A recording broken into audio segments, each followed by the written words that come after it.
Good evening. This is the Board of Trustees regular meeting. The date is July 8th, 2014. It is 7:30 p.m. on the dot.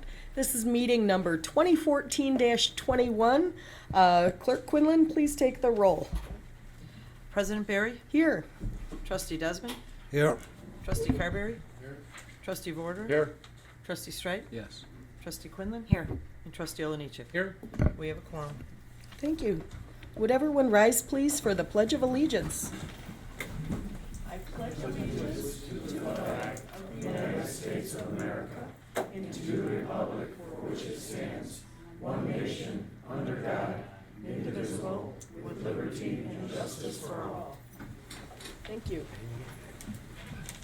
This is the time we'd normally have public comments, but it's pretty quiet tonight. No one is calling for public comments at all. We have no requests. Excuse So me. we're, Actually, there is some residents there. They may not have. oh, okay, okay. So we have some residents, we need them to sign in. Just as a formality, we could do that later. Thank you, Tim. The residents, you need to come to the podium, and you have 3 minutes.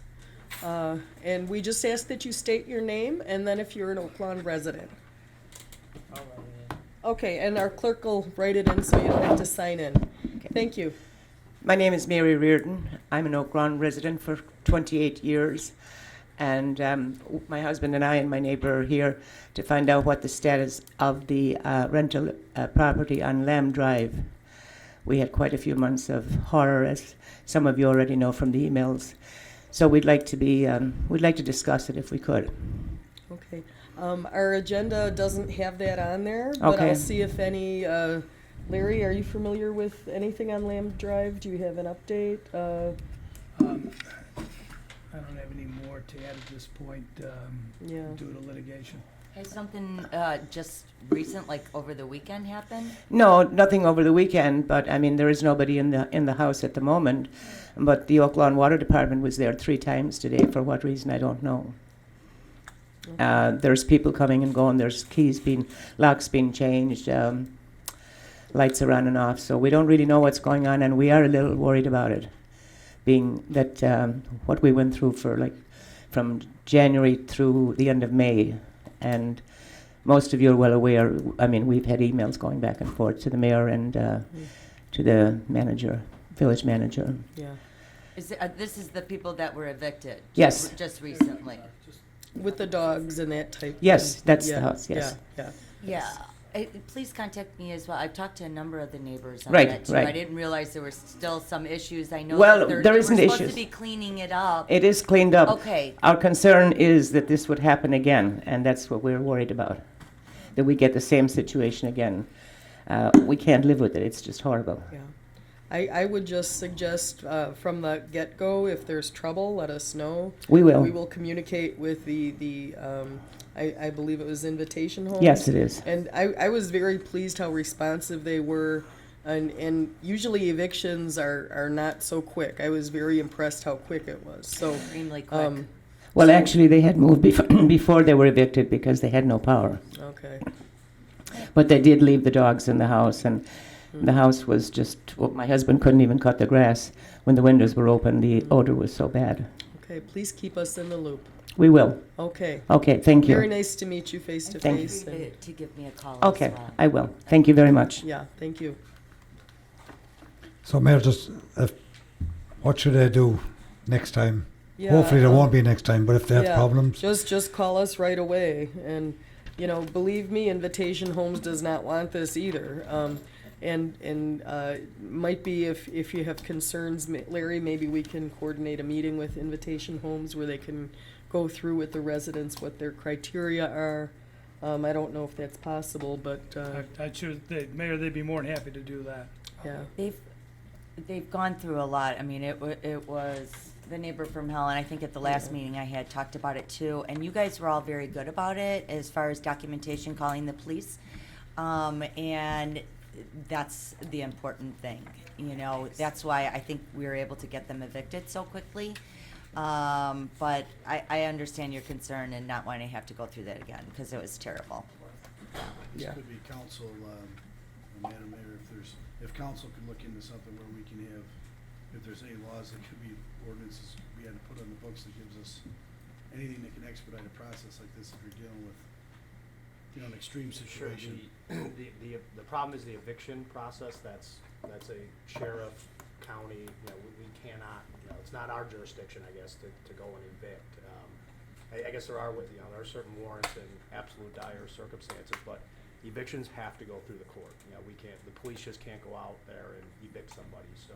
And there has to be It's so many difficult. documented, I And mean, it that's takes a what the while. chief, right, It does. chief? Or, that there has to be so much documentation and as far as the Registered problems. The invitation homes is registered with the village, and then there's a form that we fill out. They have to register everybody that's in the home, has to fill out a separate application to live in the home. And then only those people are supposed to be in that home. Right. So it's all part of the rental ordinance, and that part played a role in getting them out. It's just the frustration when there's obviously more people that are actually living in there than what we're being told, and then what we legally can do to get in there to document that and, catch them in action. We were told originally it was gonna be 3 people, and before we knew there were like 5, 6, 7 Yeah. cars. Yeah. Trustee Quinlan, did you mention that there had to be 3 documented cases in the police department? Is that something? The chief had told me that you have to have, I think. The nuisance portion of the nuisance portion of the ordinance, Right. it has to be 3 incidents before we can force, or we can start fining the owner, which would be Invitation Homes. And then it's up to them to instigate or initiate the eviction process. And I think if we see that it's a situation like this, people in a dire situation, that we'd wanna educate them as much as we could in their neighbors as to what the process is. Mhm. I'm sure you did that. The emails that came in from us, yes. Yes. We acted on. Yeah, it was quick. That's great. It was very That was quick. the Yeah, fastest I w- eviction I've Yeah. seen. I was surprised, yeah. Certain very evictions pleased. can only take place at certain times of the year. You can't evict in the winter, certain months, so it's a cumbersome process. To get it done that quick, it's pretty amazing, to be honest with you. I just So- thought from a public safety perspective, if it rises to another level, what? I like agree. said, evictions are evictions, but I mean, when it comes to a public safety issue, something described here, what this lady's describing, there's gotta be something else that can be done. When pit bulls are running around and everything else, I mean, absolutely. Can Yeah. anything be escalated to what more can we do as a village to help them? That's my question, legally. I understand, Right. but something's gotta be, sooner or later, it's gotta become out of the eviction process and into public safety. Sure, there is. 'Cause that's the help I'm There, hearing. there is a civil remedy where,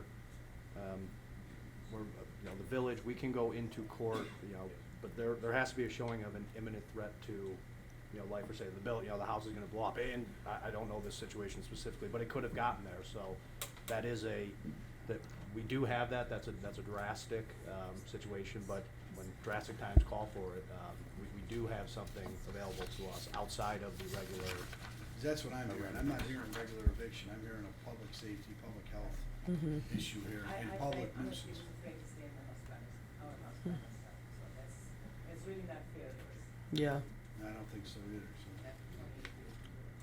yeah. All of us want to make sure that never happens again. Yeah. Yeah.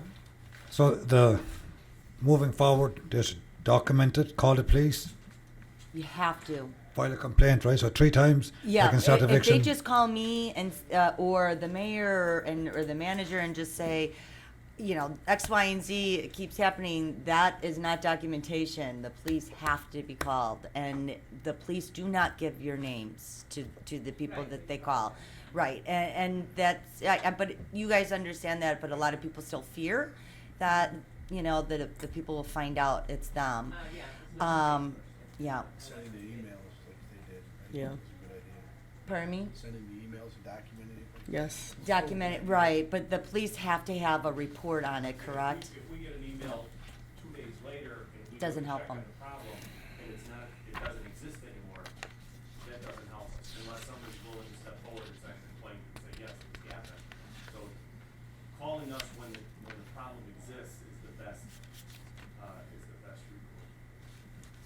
Okay. Thanks, Jim. Thank Okay. And then, trustees, if you think it'd be worthwhile, it sounds like some of our residents need some information on how to utilize the tools in our ordinance. Mhm. If you think a town hall type meeting, maybe invite some of our bigger landlords here would be a good idea. I'd, be happy to do that. I think, may get some benefit. I think it would be a great Yeah. idea, actually. Yeah. Can you work with Larry and me set some dates? Absolutely. Okay, very good. And you're the kind of folks we'd want at that meeting also, so to tell your story and your concerns. Yeah, Well, we didn't see what happened day to day, but Yeah. what happened then. yeah. Okay, thank you so much for coming, and we appreciate hearing from you. Thank you. Okay, so we did have public comments, item 4, excuse me. Item 4, it's gonna be a long meeting for me, I'm sorry, everyone. This is a request to approve the Children's Museum at Oak Lawn Fall Fun Fest on Sunday, September 28th, 2014, from 10 a.m. to 3 p.m. May I have a motion on item Motion 4? approved. Properly moved by trustee Oliniechek, Second. seconded by trustee Strite. Any discussion here? Please take the roll. All in favor? Aye. Opposed? Motion passes. Thank you. Anyone from the Children's Museum here? I don't see anyone. Okay. So, my favorite item on the agenda is item 5. This is the 2014 Beautiful Garden Contest winners. I'd like to call June up to the podium, please, and I'll join you there. And I'd like you to introduce yourself, please, and tell us a few things. Hi, I'm June Curtis from the Oak Lawn Garden Club, and I'm also chairman of the Beautiful Yard Contest, and this is our 20th year that we've been doing this. I'm gonna name the names, and then you can give the. Okay. Okay, first place winner is Pat Geary. Oh, and these gift cards were given to us from Sonoris. So we thank Sonoris too for this.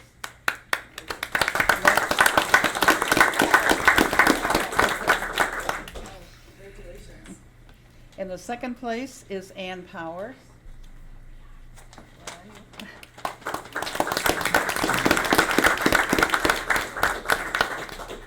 And third place is Mike Donowitz, but they have family health problems, so they're not going to make it today.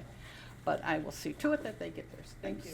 Okay. And I just want to thank all the contestants and all the winners and everything, and anybody who ever wants to enter the contest, please contact the Oak Lawn Garden Club. We can always use new contestants. And thank Jane Quinlan, sorry, I'm saying, never mind. For all your support. You're welcome. Thank you. I visited all the homes. They were beautiful. And I just want to thank the Garden Club for really working to make Oak Lawn more beautiful, and everyone loves a fantastic garden, so thank you so much. Yeah. Thank you. And try to make the garden walk that we have every year too. It's usually the last Sunday in June, because it shows all the beautiful gardens. She was saying the last Sunday in June is the garden walk, and she welcomes everyone next year to come and see all the beautiful gardens. Everyone should see them. Thank you. All right, thanks. Congratulations.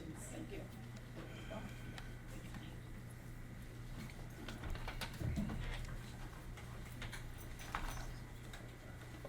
Okay. Item 6 on the agenda is conflict of interest disclosure. Does anyone have a conflict to disclose with any item on tonight's agenda? Okay, this is one time I'm going to speak up. Item 28 on our agenda discusses both the Courage program and Park Lawn, and I want to disclose that I have a business relationship with Courage where we assist them at my practice. I received an endorsement letter also from one of their principals. I'm a strong supporter of their work, as well as Park Lawn. Park Lawn, I participate in their supportive employment program, but I felt it was important to disclose these two relationships. But it's my business relationship with Courage that requires me to recuse myself from voting on agenda item 28 per our adopted conflict of interest policy 1-15-7-6, section B, item 2. So how's that? Okay, moving on then. Any other conflicts to disclose? Okay. Item 7 is approval of meeting minutes, special meeting minutes 2014-17, dated June 10th, 2014. May I have a motion, please, on item 7? Motion approved. Properly moved by, I'm going to give it to trustee Desmond, seconded by trustee Carberry. Any discussion here? Please take the roll. Trustee Desmond? Yes. Trustee Carberry? Trustee Vorder? Yes. Trustee Straight? Yes. Trustee Quinlan? Yes. Trustee Oliniechek? Yes. Motion passes. Item 8 on the agenda is approval of meeting minutes for the special meeting minutes 2014-18, dated June 10th, 2014. May I have a motion, please, on item 8? Properly moved by trustee Carberry, Second. seconded by trustee Vorderer. Any discussion? Please take the vote. Trustee Desmond? Yes. Trustee Carberry? Yes. Trustee Vorder? Yes. Trustee Straight? Yes. Trustee Quinlan? Yes. And Trustee Oliniechek? Yes. Motion passes. Thank you. We're on item 9 on the agenda. This is the approval of meeting minutes for the regular meeting minutes 2014-19, dated June 10th, 2014. May I have a motion on item 9, please? Motion to approve. Properly moved by trustee Vorderer, seconded by trustee Carberry. Any discussion? Please take the vote. Trustee Desmond? Yes. Trustee Carberry? Yes. Trustee Vorder? Yes. Trustee Straight? Yes. Trustee Quinlan? Yes. And Trustee Oliniechek? Yes. Motion passes. Item 10 is new business by village trustees. We're going to start in District 1. Trustee Desmond, what's new? Thank you, Mayor. I would first like to give a special thanks to our special events team for another great 4th of July parade. A beautiful day, the street filled with people having a great time. A special mention to our public works team, who again had the unenviable task of making sure everything ran smoothly and were ably led by Stephen Chick, and of course our fire and policemen and women who ensured the safety of all present. I'd also like to talk about the Oaklawn Jobs Programme, and I would like to give a special thanks to Jennifer Childs and Steve Radis, who have worked so hard on getting this off the ground. Tomorrow, Mariano's are going to be interviewing, I believe, 60 people that they have, or hopefully will hire through the Oaklawn Jobs Programme. So I would like to thank Steve and Jennifer for all their hard work on that. And that's all I have. Thank you. District 2, trustee Oliniechek. Well, I'd like to echo Trustee Desmond on the 4th of July parade. In all the years we've been doing it, that was the largest amount of family and kids that I've seen out there. So it was a great parade, and I think all staff performed very, very well. It was a great day for the parade. Prior to that, we had the Bike Oak Lawn. I want to thank all the people that were involved, from the green team and the volunteerism that they show, to the sponsors, and to the Public Works Department for getting the course set up, the Police Department for giving us good leadership and security as we're out there. I know that the chief was out there riding his bike. And then the Fire Department for also being out there. I know that the Fire Department, I see them out there on their bicycles at every event now, and they have a good presence. But it's really impressive, the support that we get from the staff, and mostly the volunteerism that we get to make these things run. So I'd just like to thank everybody for that. And a special shout out to the Bike Psychos. This is the 3rd year that we've done this, and the Bike Psychos have been a big help in making sure that we have a good path in leadership. So I'd like to thank everybody for that. Just a comment on this last power outage. I know that many people didn't lose their power, but there were still many people that did lose their power. The concern I have, once again, is power goes out, we see no reaction from Commonwealth Edison in 2nd District until almost a complete 14 hours after the incident happens. People were without power for 3 days. I know it was a major event. I know that there are other towns that were affected negatively by the power being out. But when we have the same areas getting hit with power outages for 2, 3, 4 days, and when you look at the root cause, being out in the streets, I've got photographs, I've been out there, you could talk to the residents, you got poles that cracked in half, that have been in the ground since the 1960s, some of them even earlier. I'm telling you, we can weather a storm. It's really weird how some neighborhoods that are in the newer sections don't have power outages, then other neighborhoods consistently have power outages. I know that Commonwealth Edison can't predict when trees are going to come down, but that storm was predicted to come through our area for almost a complete 12 hours prior to it hitting. And then after it hit, I understand that Commonwealth Edison has a large area to take care of, but the information coming back to the village was, Larry, if I'm being too critical, please stop me, was slim to none. Commonwealth Edison said that they are addressing health issues first, and they're going from the public safety, and then they're going from the largest to the lowest numbers, correct? Correct. I think that a company the size of Commonwealth Edison should be able to, within 12 hours of an incident, at least let us know that we've got help coming in from various states, and that these are the areas we're gonna hit first, and this is what we're going to do. But to see zero help coming into this village is quite honestly unacceptable. And I know that Trustee Carberry, you had some businesses that were negatively affected, being out of business for 2 and 3 days. And the problem is, it wasn't just this storm. If you go back last year, the year before that, the year before that, we need to have a unified front in dealing with Commonwealth Edison and have them back out here into the village of Oak Lawn and explain to us what they're going to do, especially in these pockets that we have multiple outages in multiple years. That's the only way that we can get to the root cause. And when Commonwealth Edison says, wait till 2015, we're going to be repairing more infrastructure, Oak Lawn, we've got an aggressive pole replacement program going. Quite frankly, that isn't good enough. I don't think it's good to tell our citizens, we'll get your pole replaced maybe in 2015, or we'll get the wire replaced, when their whole rule is fix upon failure. It's not just Oak Lawn that got negatively affected this time. I understand that there's other communities that got negatively affected. And I think that it's time for us to unify and call Commonwealth Edison to the carpet and hold them accountable for their infrastructure.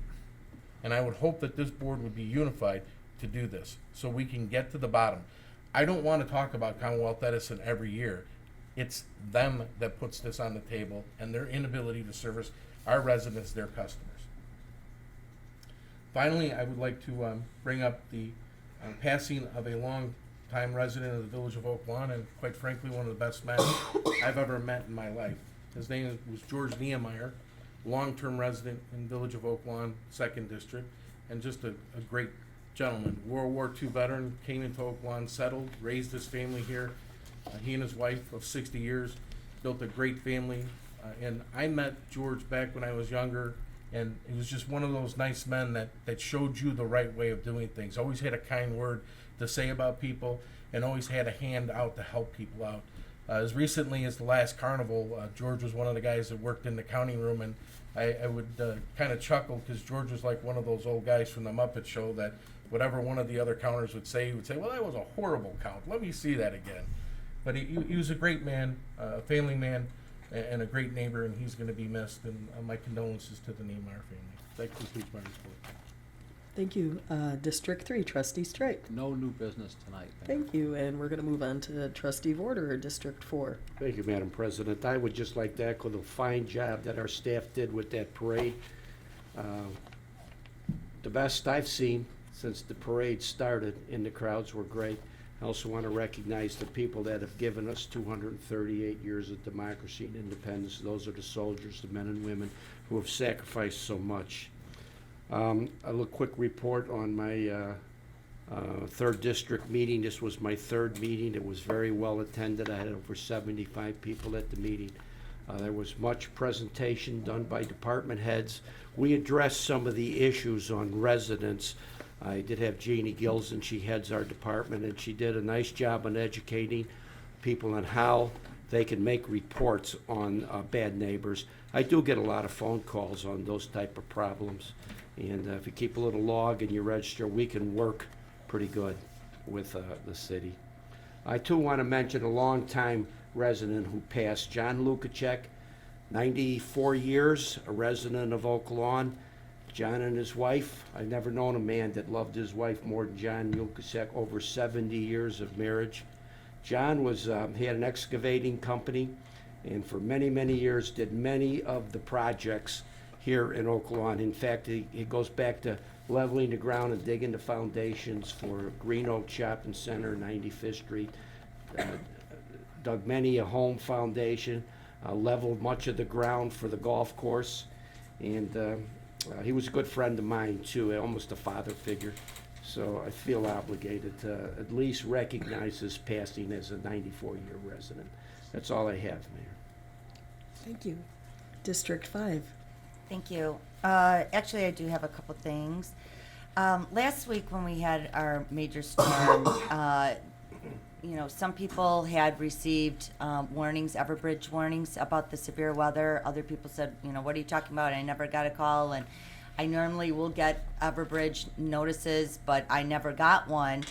So what I found out, I just wanted to share this information because other people may be like me and had made this mistake. So according to our Director of Emergency Communications, prior to the first storm, an Everbridge message was issued to weather subscribers at approximately 6:30 p.m. And during the second storm that had hit that night, the National Weather Service had upgraded the thunderstorm warning to a tornado warning. And once this was received, the supervisor had activated the sirens, and of course, immediately everybody's calling in, making it impossible for him to send out another Everbridge message. So they are going to change that. But what I think is important is, number one, I do think anyone that we have their information, Everbridge information, whether they're signed up for the weather or not, should automatically get that message out. But if you can, and I did this immediately after I found out my mistake, there's a bunch of different boxes to check. What kind of alerts do you want? Do you, from special events to weather events to, things that are happening with our police department, from road closures, that type of thing. So if you can, take a minute to go online, go back to Everbridge, and just make sure that you checked all those boxes. And then just to ask staff I don't even know if there is a way that if anyone has signed up for Everbridge, and if ever there is a tornado warning, that even if you've never signed up for the weather component of it, I would think that nobody's going to mind getting that message to take cover. Even though the sirens were great, I have to admit, super loud at my house, even with air conditioning on and everything. But so I just want to make sure I learned from my mistakes, or at least I tried to. So hopefully people can make that change. That'd be great. And then the second thing is, I was also really concerned. It's just the last couple of weeks, the mosquitoes have been terrible. And so I did call our Inspector Jeannie Gals and asked her, I said, well, is the county going to come and spray? Because you sit outside and you're getting eaten alive. And she said no, because, they always test to make sure that the mosquitoes are not infected. So the good news is, we have regular mosquitoes. They are not infected with West Nile. So therefore, the bad news is the county's not going to be coming out and spraying. So Jeannie's advice is, again, besides repellent, which we all know, is just make sure there's no standing water in your backyard. If you can, turn over pots and keep your grass cut short. What was the last thing that she had said? Any debris in your backyard, again, that could just be a gathering place for all this rain that we keep getting at night. Again, clear out the debris and all that kind of stuff in your backyard. I think we may see a little bit of a difference, at least to help these mosquitoes stop breeding. And that's it. Thank Mayor, you. Can I just add a little bit? Certainly, Trustee Carol, Gordon. excellent report on the weather and the sirens. I just want to add to that last year we had a program here where we were sponsoring coupons to buy weather alert radios for your house, bought them through Walgreens. I bought one. This was my first opportunity to have it gone. I went off 3 or 4 times, very, very loud, impossible not to hear it. It's designed for warnings inside the house. The sirens that we have here are basically designed to warn people outside. Okay, but if you add this to your warning system, you'll have a very adequate warning system. So I just piggyback on what you report. Yeah, and well, and the important thing is too, that our operators now, we have a system better in place that, you know, the Everbridge message will go out, you know, even if, you know, we're bombarded with people hearing the sirens and calling in to find out what's going on, so. Excellent. It's important. Excellent. Thank you so much for the extra comments also. How's life in District 6? Very well, very well. A lot of comments on Mariano's. It looks like that's gonna be, it's really coming along. It's pretty exciting. But, I wanted to thank Public Works, tough storm. They did a great job in my area. We had a lot of trees down, complete trees down, and, a lot of debris, and, they answered every call, did a great job. Great, thanks to Steve and his whole team. That's all I have, thanks. Thank you so much. Mayor, can I just Yes, touch on of it? course. The Public Works did a phenomenal job. I will tell you, I was at a resident's house that the tree was on the house, a Parkway tree, was on the house, and Public Works was out there. Saw a man out there, it was like 12:30, 1 o'clock at night, that he was out there assessing the damage and making sure that they had a plan, and by 11 o'clock the next morning, the tree was removed safely. So Public Works guys did a phenomenal job. I know a lot of them were out there in the streets working very, very hard, and that was the bright spot of that storm. Thank you. Yeah, they are true first responders in every sense of the word, and excellent. Thank you. Okay, item 11 is the village manager's report. I'll start, I guess, by reading item 11A and then turn it over to you, Larry. This is ordinance 142138, an ordinance authorizing and providing for the issue of regional water system revenue bonds of the village of Oak Lawn, Cook County, Illinois, for systems improvements or refunding purposes, or both, and providing for the collection, segregation, and distribution of the revenues of the system of said village. Thank you, Mayor and Board. Again, this is procedural. The board has already taken the appropriate actions in the on the preceding months. And as you know, we own what's called the Oak Lawn Regional Water Works System. We serve and have signed agreements with 9 municipalities, and hopefully we will have 3 additional communities between now and December. They're all modeled on a common master agreement called a proportionality agreement. And I want to just call your attention, this is your magazine that you get, every elected official across the country, entitled Governing for States and Municipalities, dated July 2014. Title is The Value of Water, the Struggle to Find It and Pay for It. And the feature in there is Texas. And I only bring that to your attention because the good governor of Texas saw fit to bring a delegation up to Illinois and to attempt to persuade industries from leaving Illinois. I'm going to give you these statistics, and I think it's important for all of our residents to know this. Midland, Texas has a population of 120,000. Midland, Texas, famous city. A lot of famous Americans came from Midland. Oak Lawn, the Oak Lawn Regional System services 325,000 residents today. 325 versus 120. Midland, Texas just authorized a bond for $197 million to secure 20 million gallons of water capacity per day, a pipeline servicing them for the next 40 years. Oak Lawn, with this bond issue, will be getting 50 million gallons a day for not to exceed 240 million, and I believe much less than that, but the agreement calls for contingencies and protections. It's a conservative number. And we will be having twice as much money for roughly the same dollars and serving 3 times as many people. So I salute the board for moving forward on this project. It has been lengthy, step by step. You've provided the leadership, whereas in this document, you'll read about the struggles. It focuses on Texas, but it focuses mainly on the inability to find a water source. We have a water source, and we have probably, I would say, the world's best treatment facility in the Chicago Jardine facility. Thank you, Mayor. Thank you. So I need a motion, please, on ordinance approved. 142138, properly moved by trustee Olenichek, seconded by trustee Carberry. Any discussion? Please take the roll. Trustee Carberry? Trustee Desmond? Yes. Trustee Vorder? Yes. Trustee Strike? Yes. Trustee Quinlan? Yes. Trustee Oliniechek? Yes. Motion passes. Thank you.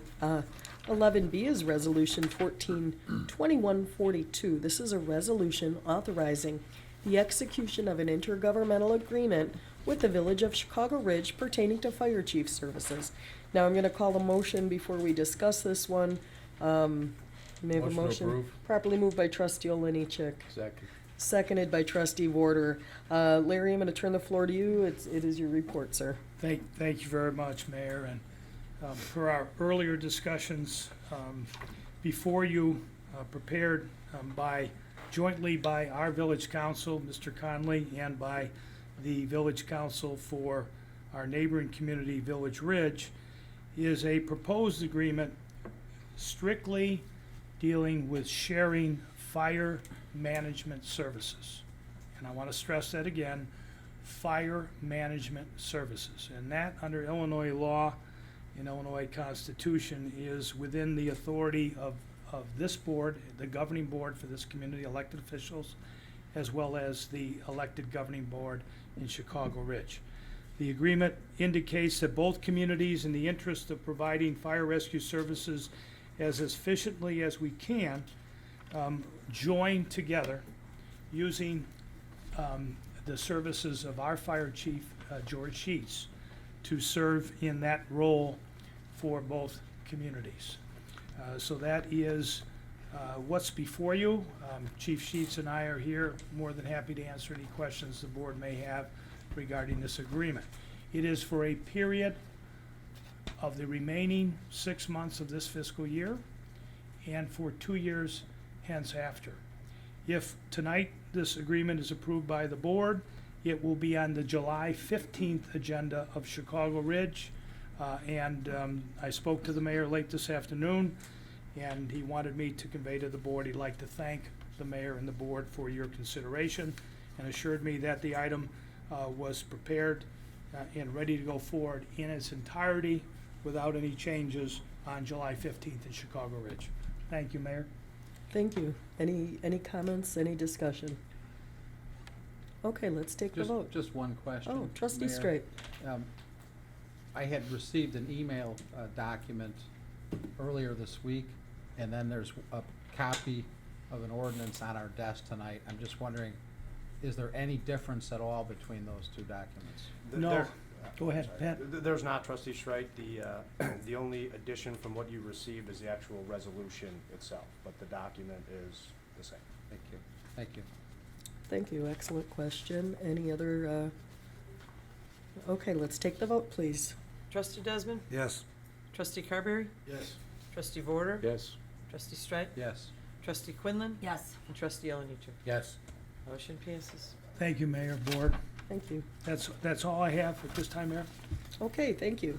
We're going to move on to item 12 on the agenda then. This is a request to approve the Planning and Development Commission referral for variation from ordinance number 111842 regarding flat work and impervious surfaces at 10033 South Maple. This was a 8-0 vote to approve petition 2014-11. Mark and Susan DeBlazer, petitioners in District 3. And then we have a ordinance, do I do these separately? The next item is the ordinance granting that. Yeah, and the next item is the ordinance granting that request. May I have a motion on item 12 and 13? Mayor, I just, Trustee Strike? I'll make that motion, but I also would like to know if there's anyone, if the petitioner's here, and if there's anyone else here too that would like to address that issue. Thank you, thank you. So we have a first motion and seconded by trustee Carberry. Is the petitioner present or anyone representing them? Yes, Mayor. Hi, would you like to come up and say a few words? Excuse me, I'm so sorry. Welcome. Could you state your name and? Yes, my name is Mark. My name is Mark DeBlazer, and I live at 10033 Maple. I've lived there with my family for 17 years, and we have a swimming pool across the street from us. We have a swimming pool 2 doors away from us. I have 3 children still at home, one already gone and on her own. And we would like a swimming pool. Okay, And that's basically it. okay. Any questions? The only question that I had, and I, certainly think it's a very modest variation. Don't let and, them go swimming there. Do not let them go swimming in the pool. I understand it's gonna be a very nice pool, but there was there was at least a neighbor had raised a concern about it. I just was wondering if there was, if that neighbor may be here, or if that had been addressed at all. That was brought up at the planning meeting, and I've been there 17 years. We've never had any flooding issues, even with the 20-inch snow and then the meltdown of the snow, any storms. There was never any flooding issues at all. Thank you. Any other discussion? Let's take the vote and see if this gentleman can go swimming. Trustee Desmond? Yes. Trustee Carberry? Yes. Trustee Vorder? Yes. Trustee Streit? Yes. Trustee Quinlan? Yes. Trustee Oliniechek? Yes. Motion passes. Congratulations, thank you. Thank you, Mayor, and thank you, Board. So we're moving on to item 14.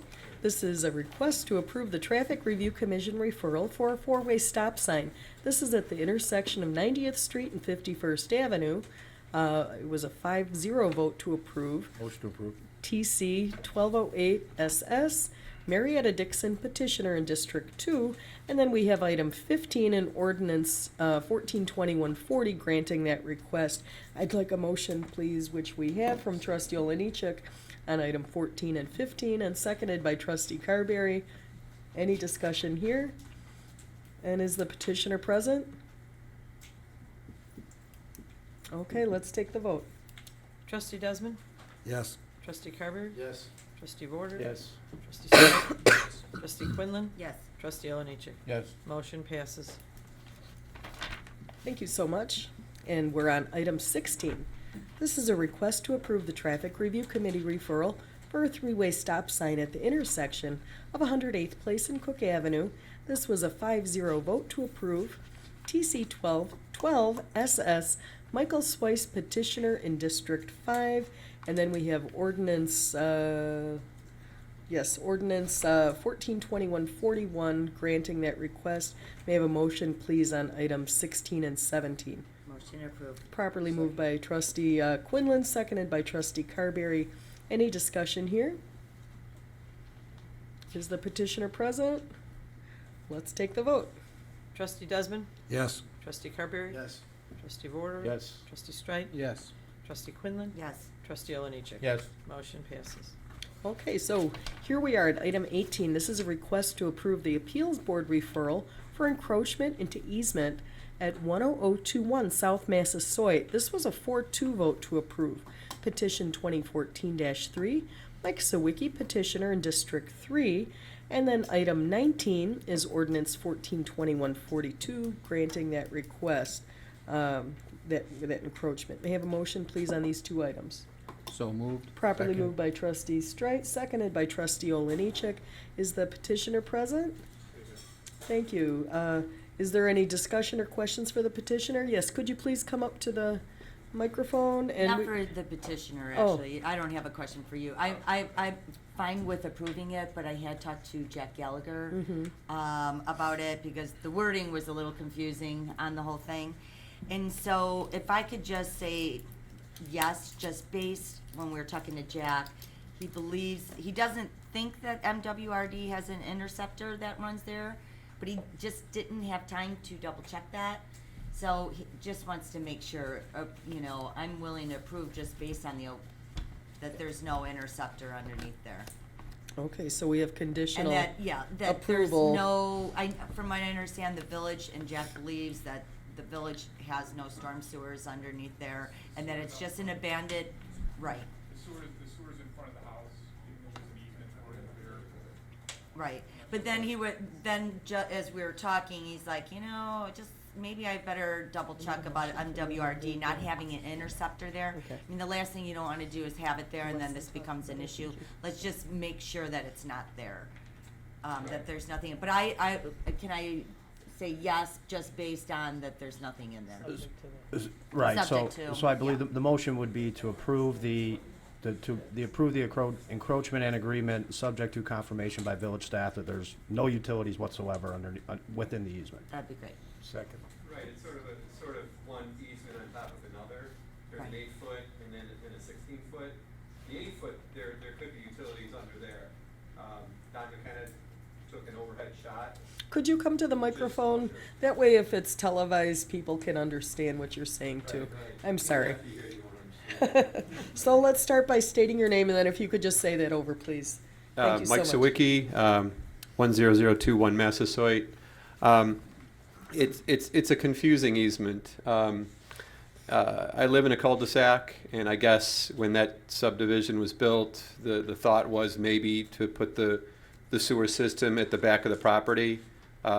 This, like the gentleman over here said, the sewers are in the front. And there's an 8-foot easement for utilities. So with this petition, I didn't have to get any utility approvals because this is on another 8-foot easement on top of that.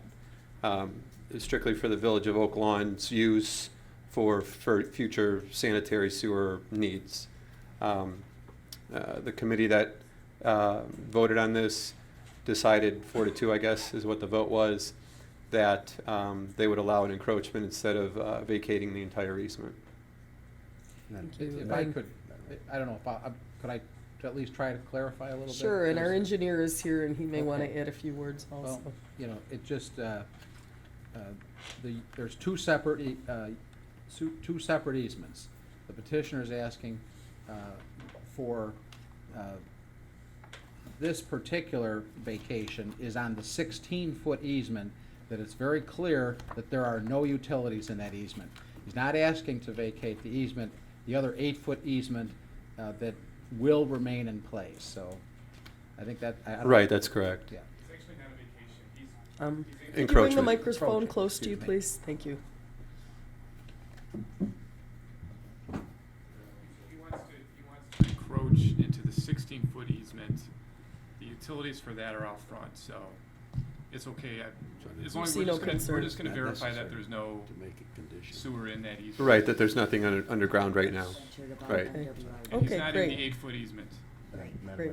Right, and that's what I understood. It's the MWRD. I just want to make sure that, Okay. And, Thank you, Madam Mayor. And just to clarify, the agreement, the encroachment agreement before you, we're not giving up our easement rights. Again, as Trustee Streit and Mr. Gallagher pointed out, it's not a vacation. We're not giving up our rights. We have indemnity and things like that, so, which we've done before with other encroachments, so. okay, so it was amended and seconded again by Trustee Vorder, just for completeness and any further discussions. It's Trustee Streit and Trustee Oliniechek. But then Carol made, Amended and subject? and then Okay, Trustee or they could Vorder just agree. seconded. Okay. Yeah, so either way. and staff can do this quickly. Like, how soon would you be able to answer that for them? Call me tomorrow. Okay. You want me to? So, let's take, Right, Okay, sure. Give me my card. Okay, right. I don't want to Let's- delay you. That's, Right, yeah. Be able to get an Okay, answer for you thanks. right away. so we'll take the vote. Trustee Desmond? Yes. Trustee Carberry? Yes. Trustee Vorder? Yes. Trustee Streit? Yes. Trustee Quinlan? Yes. Trustee Oliniechek? Yes. Motion passes. Excellent. Thank you. Congratulations. Yep. Okay, item 20 on our agenda is a resolution 142143. A resolution approving Gallagher Asphalt's bid pursuant to the 2014 street resurfacing program. May I have a motion on item 20? Motion to approve. Properly moved by Trustee Oliniechek. Seconded by Trustee Carberry. Any discussion here? Let's take the vote. Oops, yes. Trustee Sorry. Quinlan. I was unable to make the Public Works meeting, so I just wanted to, so the streets are remaining the same? That is correct. There are no alterations or changes from what was submitted to you in the package. The board was presented with options by our finance director, Brian Hannigan, and staff made a recommendation to award the bid as submitted based on the budget projections, and that was adopted. Okay, No changes. okay. Thank you so much. Okay, so let's call the vote, please, on item 20. Trustee Desmond? Yes. Trustee Carberry? Yes. Trustee Vorder? Yes. Trustee Strike? Yes. Trustee Quinlan? Yes. And Trustee Oliniechek? Yes. Motion passes. Excellent, thank you. Item 21 is a motion directing the village TIF attorney to prepare a redevelopment agreement with Hamilton Partners for the redevelopment of the Edgar property. I'd like a motion, please, on item 21. Motion to approve. Properly moved by trustee Desmond, seconded by trustee Vorder. Any discussion on this item? Yes, Let's- Mayor. Oh, trustee Strike. Yes. Well, first of all, this is the proposal is what I would call a very bad deal for the taxpayers of the village of Oak Lawn. If Hamilton Partners is gonna get 80% of the rent, which this calls for, then they should put up 80% of the investment. How do we have the money to carry a $2.8 million village investment? We constantly hear over and over that we don't have the money to pay our employees. We don't have money for hiring policemen, for keeping our firefighters, we're outsourcing our 911, we're cutting services. So how can we afford to carry the finance cost associated with a $2.8 million asset? It seems to me that if this administration's actions ever match its lip service about being fiscally responsible and accountable to the taxpayers, that it would be reflected in their spending policies and proposals. Sadly, this administration has shown a wanton disregard for the homeowners of this community who will have to pay for their giveaways, which this is, and their wasteful spending. I'm asking the members of this board to vote against this proposal as it now stands. I'd ask each of you to remember that the problem with government spending is that sooner or later you run out of other people's money.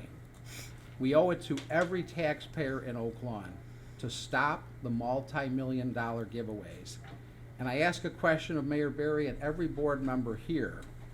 Would you spend your own money this way? I urge a no vote on this proposal. Let's keep our promise to the taxpayers of this community to spend their money wisely. Madam Mayor, Trustee Carberry. and I understand, maybe not to that level, but, because we're not voting on this right now, Bob, this is gonna come up again. This isn't a final deal. I Right, understand. it should, I get it. It probably will. Okay, one speaker Sure, at a I'm time, sorry. please, I'm trustee sorry, go Strike. ahead. What I'm trying to say is, I don't agree with the road you went down completely, but I do agree with being concerned about the deal, right? Okay. And, I talked to a few people about it, and before I vote on it again in July, there's gonna be professionals that I'm gonna have look at it too, real estate professionals. But from a contract, there's, our attorney who's here to speak to it, and, there's other professionals that can speak to it. I'm sure you have a few people you can run the deal through, and go over it. But there's a real investment that is gonna be made into, to rebuilding it. And, the way it's positioned to me, it seems like it's a pretty good deal for Oak Lawn. And this isn't a final vote. This isn't a deal. This is just to move forward. That's it. It's not we're not giving the farm away tonight. So if you think that's what's happening, you think it's a giveaway. I don't yet. And if come up with some real figures, because if it is such a giveaway, somebody else is gonna want it. Someone in the industry, private industry, is gonna want the deal. They're gonna approach Oak Lawn, they're gonna approach you or the village manager, and they're gonna say, wait a minute, we want a piece of this action, this is a good deal for us. If they can make money off it, that's what's gonna happen. So we have plenty of time for that to happen still. The wheels of capitalism are still in play. Okay. Can I respond? Yeah.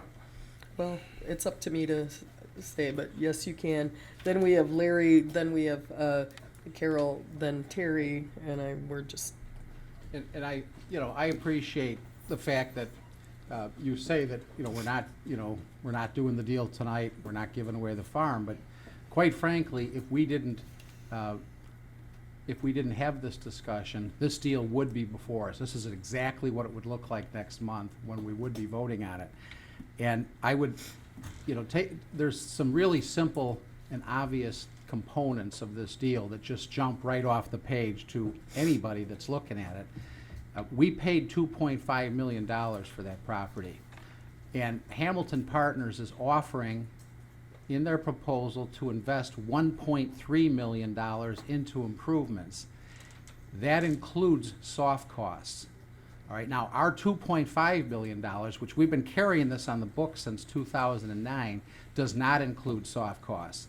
So we have $2.5 million, and they're including 20% on their soft costs. So we have 2.5 plus, plus quite a bit more already invested in it. They're going to put up 1.3, and they get 80%, and we get 20. That just, like I say, that just jumps right off the page. And there's all kinds of the assumptions in the proposal first of all, I think they're wrong. A lot of the assumptions that are made, and we can debate those issues, anybody that wants to.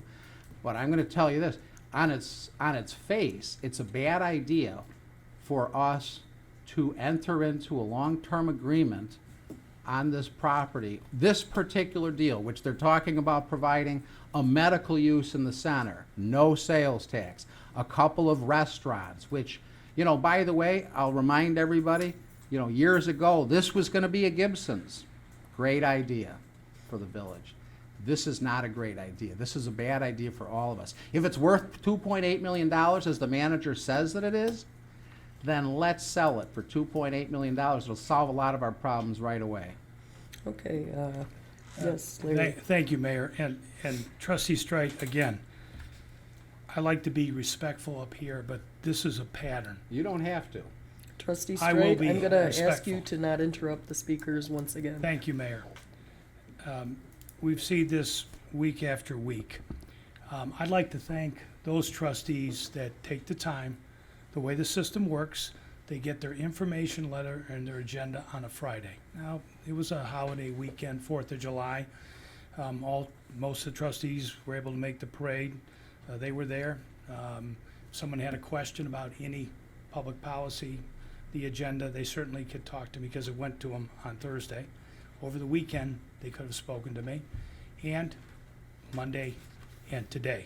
And I did get calls from trustees and asked very good questions. The first point I made clear, which my prior communication stated, that you were only being asked to move this along, very similar to what we did in the Committee of the Whole with Stacked. We had a discussion, I put on your till, this is a concept. Hamilton has given you a rendering. They've already had their architects draw and spend money to come up with a building that complements Stony Creek Promenade. And if the board likes to move forward, Hamilton's willing to work with our legal counsel and manager to come up with a proposed agreement, of which they would come before you as a board. It's a business decision. You would go over it in August, so you've got plenty of time to review this, and they'd be able to answer all the economic questions you have. But if I could, trustee, if you had spoken to me, I could have helped you out on the very fundamental statement you made at the beginning. The investment is 100% being done by Hamilton through equity and through going to a private bank and getting a loan. And a private bank in today's time to get a commercial loan treats everybody the same way.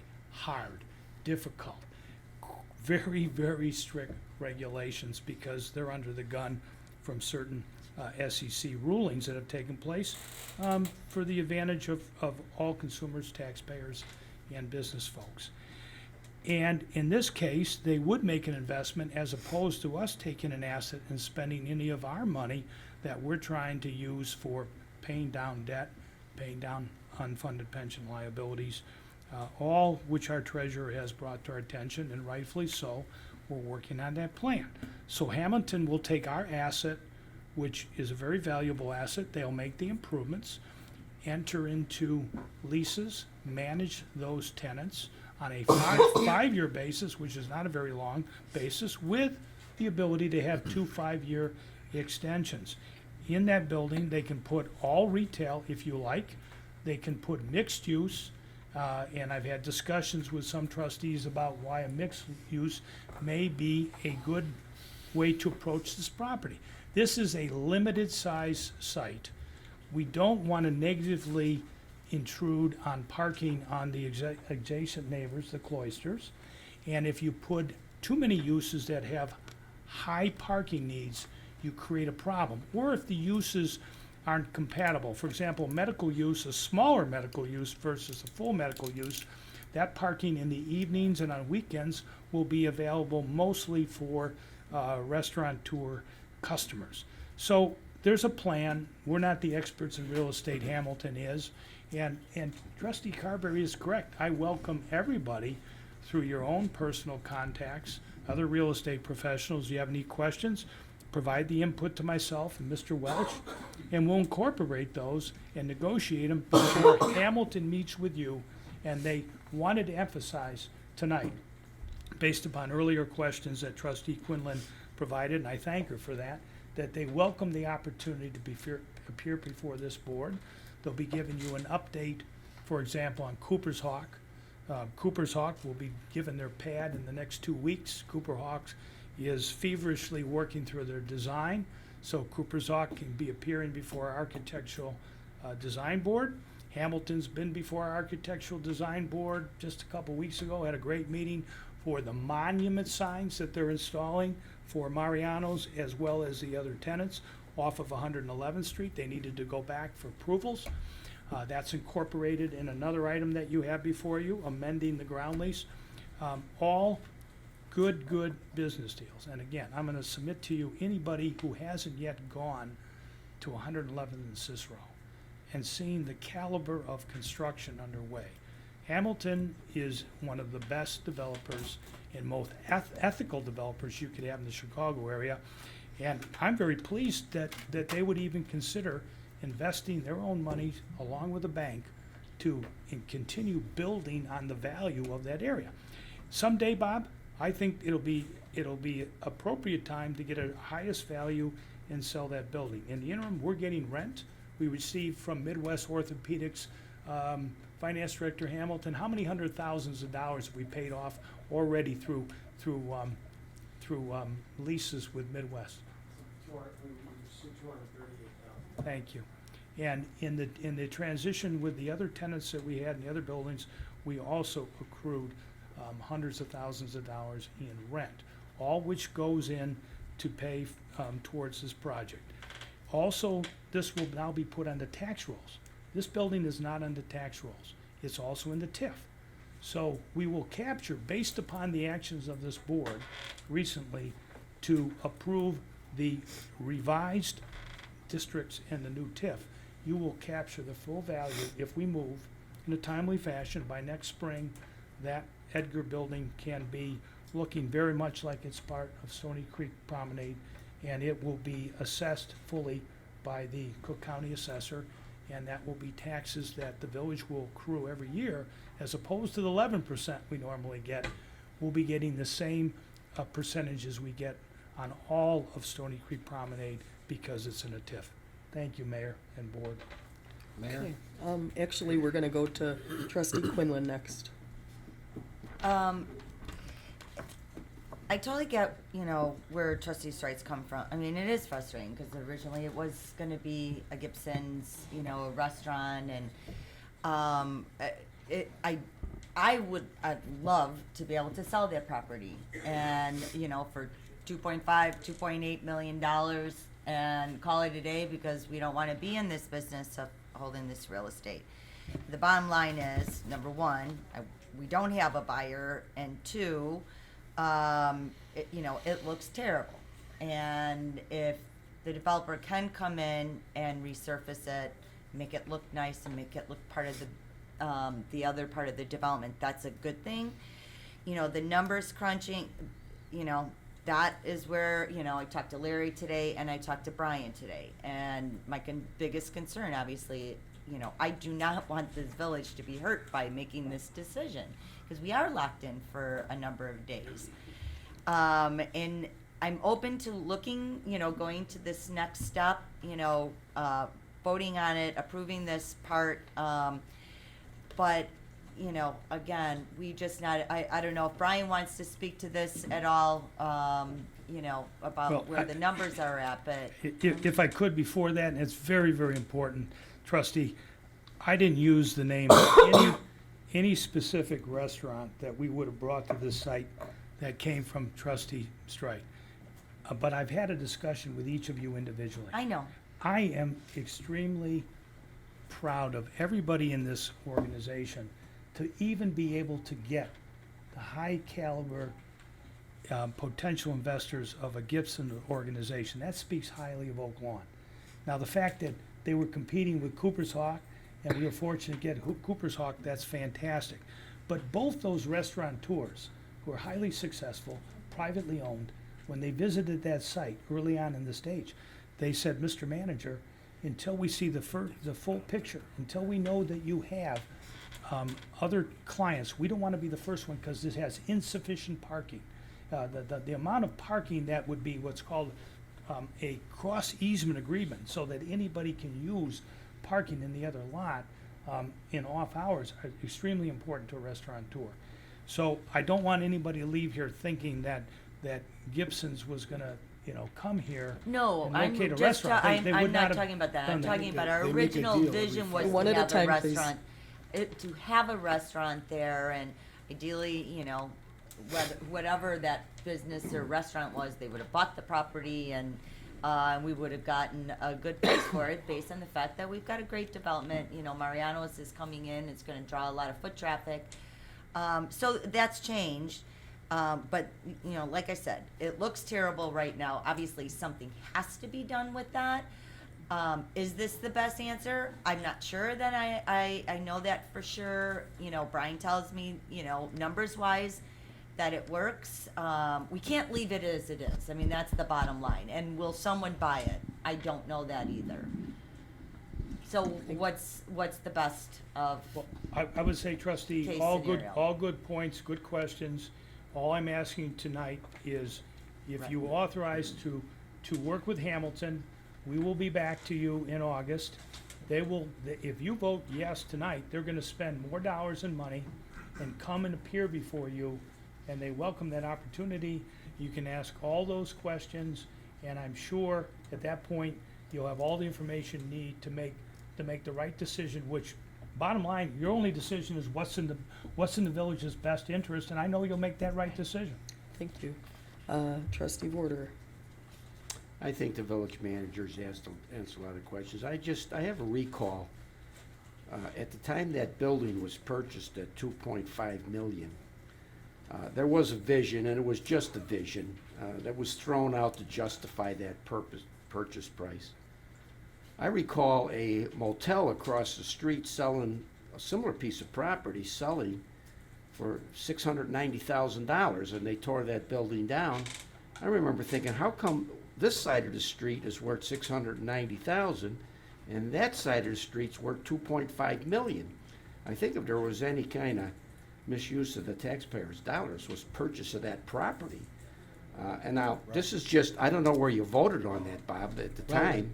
Well, But I thought it let's- was, we paid too much for it. Now, we now own this asset, and I think this is a way to recoup our hard dollars, 2.5, okay, on the long term. I mean, eventually we'll sell it, okay, but we have somebody else finishing the development, as Carol said.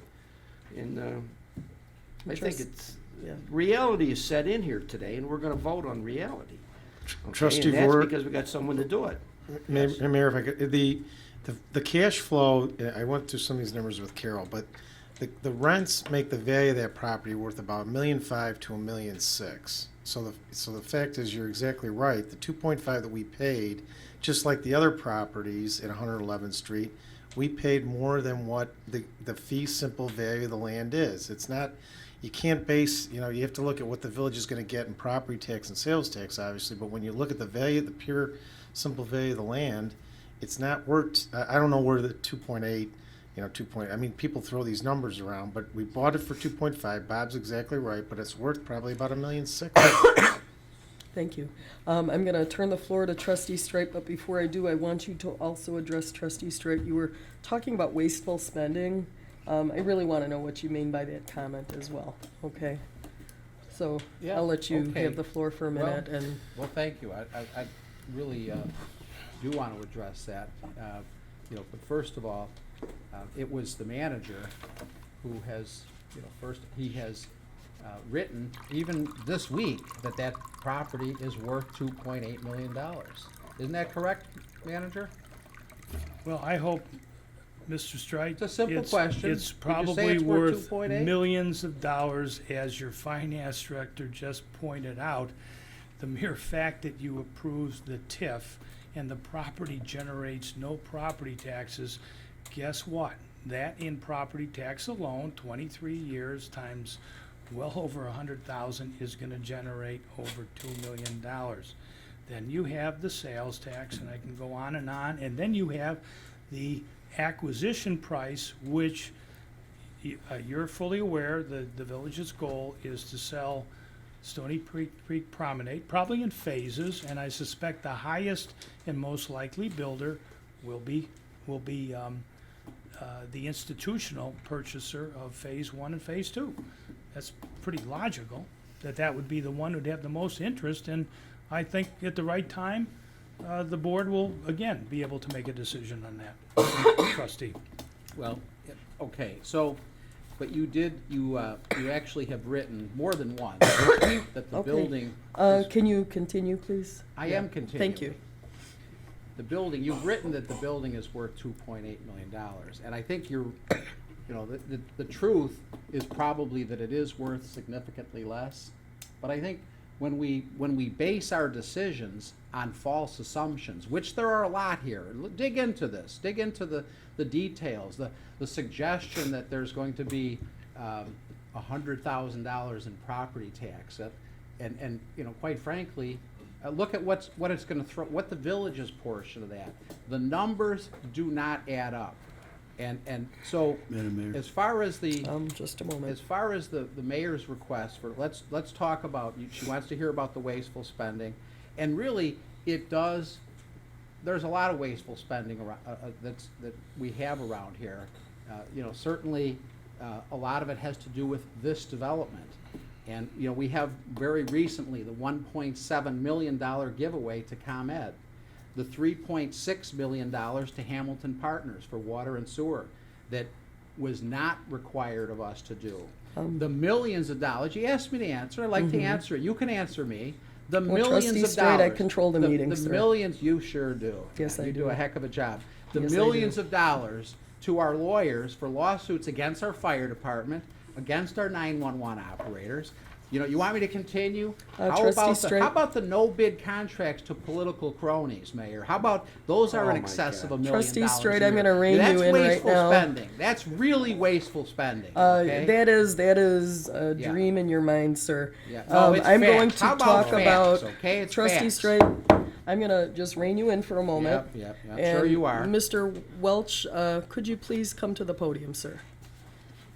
Trustee Straight is of the opinion that the village was not required to pay for burying the utilities and also the detention. Now, my understanding, after consultation with two legal experts, is that the village certainly was obligated to pay these. In addition, should we have taken the path that you are suggesting here to not pay, do you think, okay, let's go back in time, 2005, this was an idea, it was a dream, it was a vision, it was a great idea, beautiful vision for retail. We had years of litigation, it is fully nearly 10 years later, and we are just getting started because we're actually working with the developer, not in opposition. Do you really feel that it is in the village interest to open us up to litigation, further stagnate this property? Do you feel as a trustee, and I'm speaking hypothetically because I'm going to turn this over to Mr. Welsh. You know, it just shocks and disturbs me that you repeatedly say this over and over just for political purposes. It's It absolutely is, a fact, and Mayor. I'm speaking, sir. Well, why don't you speak the truth? I am speaking, Why don't sir. you tell the truth, Let the Mayor? record show that the trustee is not acknowledging the president. Mr. Welsh, you have the floor. Can you talk to the necessity of those expenditures? Was this wasteful spending, sir? If I could, Mayor, Matt, if you just for members of the audience, introduce yourself and your capacity. Thank you. Matt Welch, serving as special counsel on TIF matters to the village.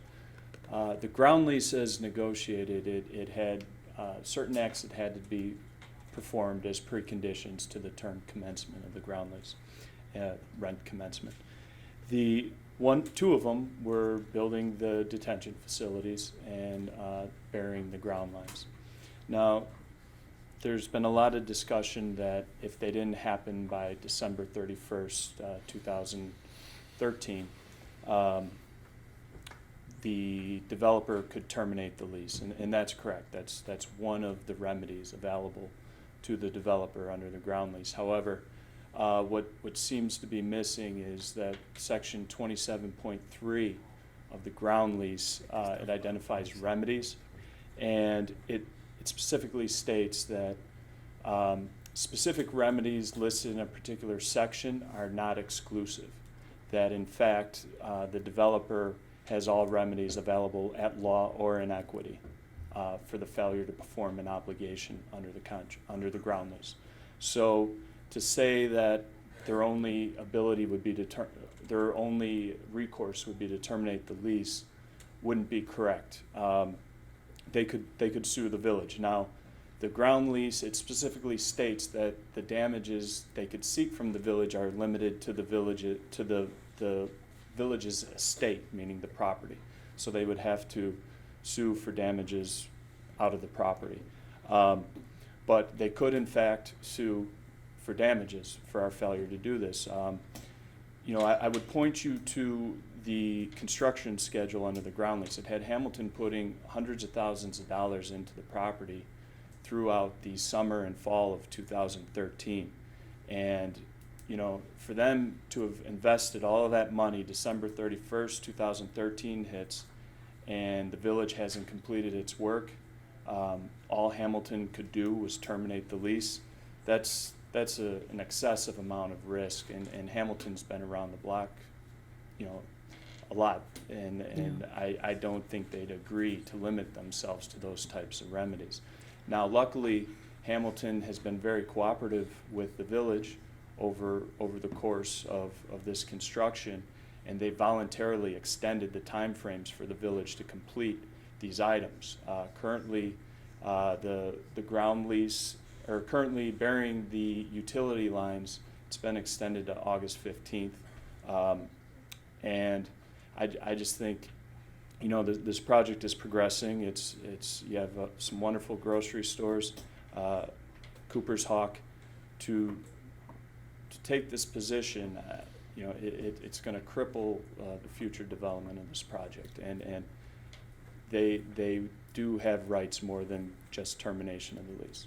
Thank you very much. And, it is everyone's dream to get this done and not have more lawsuits. And it's the smart thing to do, and it's the best thing for Oak Lawn, and we are going to call the vote. Can I We're respond calling to the vote. Trustee Desmond? Why don't you? Yes. Trustee Carberry? Yes. Trustee Vorder? Yes. Trustee Streit? No. Trustee Quinlan? Yes. Trustee Oliniechek? Yes. Motion passes 5-1. Thank you, Mayor, Board. Thank you. Item, let's see, where are we? 22, thank you. 22 on the agenda is Resolution 142144, a resolution of the Village of Oak Lawn, Cook County, Illinois, authorizing the execution of an amendment to the April 2013 ground lease between Stony Creek LLC and the Village of Oak Lawn. I'd like a motion on 22, please. Motion to approve. Properly moved by Trustee Vorder, seconded by Trustee Carberry. Any discussion on this item? Please call the vote. Trustee Desmond? Yes. Trustee Carberry? Yes. Trustee Vorder? Yes. Trustee Streit? And if I could just say, the attorney did not answer that question definitively.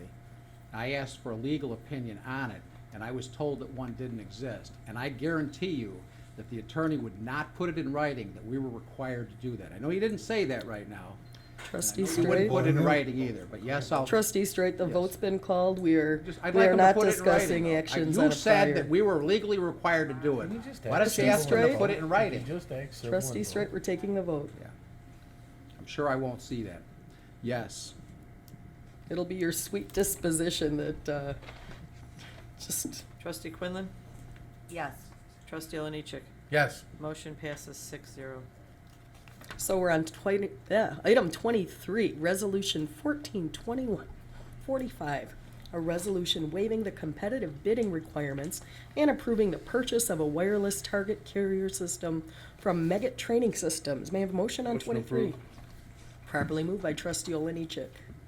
Second. Seconded by trustee Desmond. Any discussion? Please take the vote. Trustee Desmond? Yes. Trustee Carberry? Yes. Trustee Warder? Yes. Trustee Strike? Yes. Trustee Quinlan? Yes. Trustee Oliniechek? Yes. Motion passes. 24 is Resolution 142146. This is a resolution approving a memorandum of understanding between the Village of Oak Lawn and the American Red Cross. May I have a motion on this item, please? Motion approved. Properly moved by trustee Oliniechek, seconded by trustee Warder. Any discussion here? Please take the vote. Trustee Desmond? Yes. Trustee Carberry? Yes. Trustee Warder? Yes. Trustee Strike? Yes. Trustee Quinlan? Yes. Trustee Oliniechek? Yes. Motion passes. Thank you. Item 25 on the agenda. This is a request of the Board of Trustees approval and direction to the Fire and Police Commission to promote the following Oak Lawn Fire Department personnel. We are going to have Fire Battalion Chief Scott Sobel, Fire Captain William Roser, Fire Lieutenant Spiro Meklis, Fire Lieutenant Gary Bettenhausen, Fire Lieutenant Scott McGrail, Fire Engineer Robert Pertil, Fire Engineer Michael Lowney, Fire Engineer Eric Horkavy, Fire Engineer Sharon Januszewski.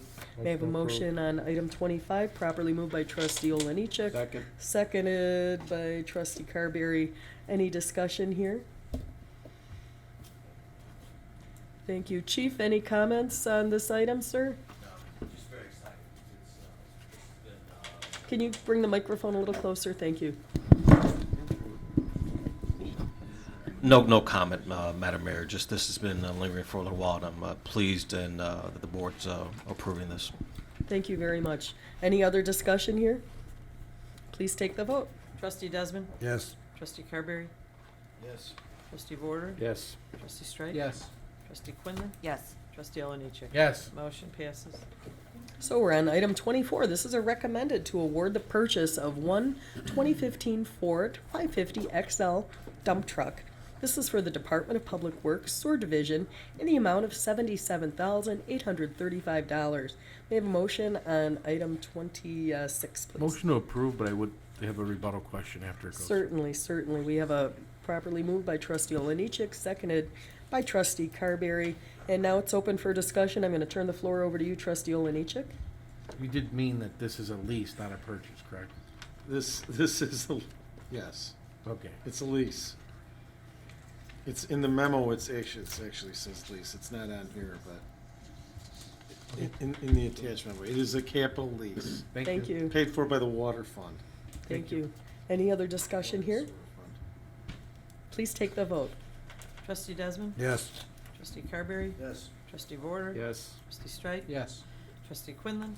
Yes. Trustee Oliniechek? Yes. Motion passes. So we're on item 27. This is a recommendation toward the purchase of one mobile television camera for the Department of Public Works Sewer Division from Aries Industries Incorporated in the amount of $57,737. May I have a motion, please, on this item?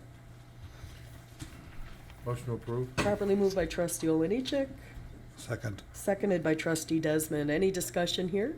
Same issue to Alex, this is a capital lease as well. Thank you. Paid for by the water and sewer fund. Thank you. Any other discussion? Let's call the vote. Trustee Desmond? Yes. Trustee Carberry? Yes. Trustee Warder? Yes. Trustee Strike? Yes. Trustee Quinlan? Yes. Trustee Oliniechek? Yes. Motion passes. And here we are at item 28 on the agenda. This is a request to approve Park Lawn in the Courage program as recipients of a portion of the income from Fall on the Green 2014. This is requested by trustees Desmond and Borderer. We have a motion on item 28. Motion to approve. Second. Properly moved by trustee Desmond, seconded by trustee Oliniechek. This is two charities that were approved unanimously by the Special Events Committee. After speaking to some of the trustees today and to council, there may be an issue. So I would like Pat council can address this maybe. Thanks, Trustee Desmond. And obviously, Park Lawn has been a longtime partner of the village with the Fall on the Green project. This new organization, I just don't know enough about. I'd ask that if we can hold off, just make sure that we're on solid ground if we're going to be sharing money with them as a part of Fall on the Green. So I'd ask, if possible, if we could postpone this. Okay, so, Pat, the problem doing that is we really need to get these letters out, because Fall on the Green is less than 90 days away. I understand your point, but we make representations when we send out letters to all the vendors, which is, everyone knows, is at least half of why Fall on Green is successful as the way it is. And we can't wait till August. I guess. And to Brian's point, that there are people that donate to Fall on the Green that only can donate because it's going to some other causes that are there. They can't donate directly to the Village of Oak Lawn, but other causes that are near and dear to this community that we support are benefactors of that, and we know that the whole village are benefactors of it. And prior to us being a highly profitable, I mean, this Fall on the Green pays for itself and also gives the ability for us to run other things and make donations to other organizations in the village. I certainly don't want to slow down Fall on the Green. That's not my intent. Do the letters have to include Madam Mayor? They should. trustee Carberry. Yeah, I spoke with the village manager at length about this. Park Lawn is a relationship Park Lawn has with Fall on the Green is, it's the number one, they supply over 50 volunteers, and they also, it's represented, as Brian alluded to the corporate sponsorship, that this is where the money is shared with, and this is that's the way it's positioned. Park Lawn being the partner with the village on this. Well, I believe any. We have trustee Quinlan next, then trustee Okay. Desmond, then trustee Border. Yeah, I just want to finish my point. So, this is also, Park Lawn is an organization that we all know and that everyone feels is a great organization, as is the other organization, and as is there many others. But I made this point. This is a road we go down. We ask someone, are they going to make the same type of commitment? Yeah, I'm sure they would. But I think it's we're not in that kind of business. We mentioned the need we have financially for the seniors. There's many other needs that we have right here in Oak Lawn. I think this is a partnership. This isn't a giveaway. This isn't a charity that we give out. We have X amount of dollars to give out. They have they've exercised a lot of they work at it, and they're a partner with Oak Lawn on this. We should not take away anything from Park Lawn. It's a bad idea. Now, if there is any kind of commitment made, I would say in addition to, I don't like it, and I won't vote on it, but you certainly shouldn't take away from Park Lawn. And that's, so I will, I'll be voting no, not because of the intention here, but. So are you calling for a vote? Okay, I said I will not be supporting it. Trustee Quinlan. I think because of the reasons that Brian had brought up, And also, I talked to Jim Weiss today, from Park Lawn, and asked him, and he also needs time, you know, is this happening, you know, that Park Lawn is gonna be, the recipient of it, because they do, you know, as you had said, they provide us with at least 50 volunteers.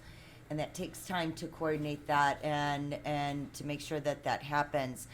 As I had, you know, earlier today talked to, you know, Trustees Desmond and Border, that, that if you wanna look at having somebody else besides Park Lawn, that's fine, but you really can't do it now. It's just too late in the game, and, you know, people put things in their budget. It's been that way for a number of years, and that's part of their budget. And to take that away, or even a portion of it, is not fair. So I would like to suggest that, you know, have it open for discussion, but for next year. You know, leave things as it is for this year. It's too late in the game. We've got deadlines that we have to meet, and just, you know, stick with what we have right now. Okay. Thank you. And Tim, you were next, sir. I mean, we have many great charities in Oak Lawn. You know, I believe the concept of using funds generated by the village sponsored events to help these charities is a noble one. Park Lawn has been the main recipient of these funds for many years, and deservedly so. We have people at Park Lawn who have dedicated their whole lives to the service of others, to make life a little less challenging for those whose lives are challenged by handicap and disability every day. But we also can help others among us, this time the young, maybe next time the elderly. Park Lawn's mission is to provide services that promote independence, choice and access to community living for people with developmental disabilities. The Courage Programme is a special and unique ministry based at St. Germain Parish in Oak Lawn. The Courage Programme is a volunteer organisation built on compassion and Christian values, advocating for pregnant young women and their families, on issues of sexuality, self-esteem, parenting, personal growth and maturity. Through managing crises and establishing personal relationships with those in need, our volunteers attempt to guide them calmly into happy and productive lives. Our 38th Vice President, Hubert H. Humphrey, once said, "The moral test of government is how that government treats those who are in the dawn of life, the children, those who are in the twilight of life, the elderly, and those who are in the shadows of life, the sick, the needy, and the handicapped." I can't think of any two organisations that personify those sentiments better than Park Lawn and the Courage Programme. I think these are both very worthy causes. You know, to deny one to benefit the other, I think, is an unfair way to go about this. You know, I was willing to table this, go back to the Special Events Committee, but people have expressed their opinions here, so I think we should call for the vote. We have Trustee Border next. Yeah. You know what, like Tim said, these are all great organizations. It's really difficult, okay, to choose between them. We inherited taking public funds, okay, to support charity from a previous administration. I really question whether these dollars earned, okay, on the green should go to charity. Certainly not a bad idea to support local charities, but since we've inherited and we're doing it, I question why for more than 8 years it has been only one charity, a great charity. I would not underestimate the contributions that Park Lawn has done to the needy, but there are many legitimate charities. If we're going to base it on the criteria of how many volunteers we have, then we're hiring people, okay, to give it. As to the budget issue, there's no guarantee that any charity is going to get any money from a Fall on the Green event. It could get rained out, participation could be poor, and there is no money. So if they're budgeting, okay, for $20,000 that we gave them last year, I think you're making a budgeting mistake.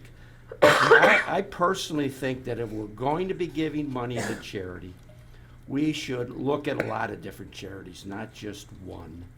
Okay, and the Courage Program is an Oak Lawn charity, started in Oak Lawn, in a parish in Oak Lawn.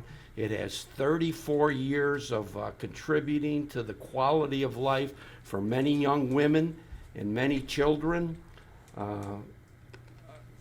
I think that's a legitimate charity to take 25%. Let's say, listen, Park Lawn's great. They've been getting money. When I talked with Tim about it, we talked, well, how much are we going to split? I says, I will always support Park Lawn, and I had suggested we do this 75% to Park Lawn and 25% to other charities. This year it would be Courage, but other years we can look at other charities. There was some suggestion about donating money to our seniors and the programs. We all know that we want to expand our senior program, we want to build a new facility. Maybe some of those dollars can get earmarked there. But I want to open up the conversation to including other charities, okay, if in fact we're going to continue down the road of giving away public dollars, and there are public dollars, they're not tax dollars, they're public dollars. The public seeds that event, the profits that come from that event certainly should be in the public coffer. We sit on this board and we make a decision to take those dollars and give it to charity. A good decision, I'm not undermining that. I just think we should be looking at other charities. That's all I have to say, Mayor. Thank you. Any other discussion Yes, on this Madam item Mayor. before I take the vote? I Trustee think Fairburn. it was, Terry makes, trustee Bordeaux makes great points. And it's very clear that it's the public's money, no doubt about it. And, we're here talking about our seniors, we've had many discussions here and offline of, the funding issues. So I just don't understand. Now, I'm all for, and I've already offered that, raising money for an unbelievably great program run by great people in this as far as Courage goes. But in this situation, we're already, it's the letters go out to these corporate sponsors. Tell me if I'm wrong, Larry, and I want you to weigh in on this. Let the trustees know that its position is we're partnering with Park Lawn, and that's where when they donate, the money's going to Park Lawn as a benefactor of this, right? And Park Lawn's working hand in hand. This has been their. Often corporations make their decisions for the start of the fiscal year, depending on what the fiscal is, usually on a calendar basis, and yeah, they make commitments based upon that this is an event that helps a local charity, correct? Yeah, so I just think the timing of this, I ask you to reconsider. I think the timing of this is not, it's not right, and I'm not even comfortable having a discussion. Again, I would do it in addition to. I don't feel comfortable with that when we're sitting there talking about how the seniors don't have, the funding they have. It's a tough spot. It's not easy, and I'm really not comfortable. I'd be more than comfortable in supporting it offline, away from Oak Lawn funds. But this is Oak Lawn's money. This isn't our money to support charities. And these are Oak Lawn charities that we're Okay, yeah, donating to. Tim, go ahead. It's hard to choose charities, but to deny a charity just because we don't have enough time, or someone else always got that contribution. I mean, a lot of people are hurting. I mean, we should, we can't be selfish with this. Okay, I think we should call the vote. Mayor, I want to respond yes. to that. Okay, yes, you may, and then Pat needs to weigh in also.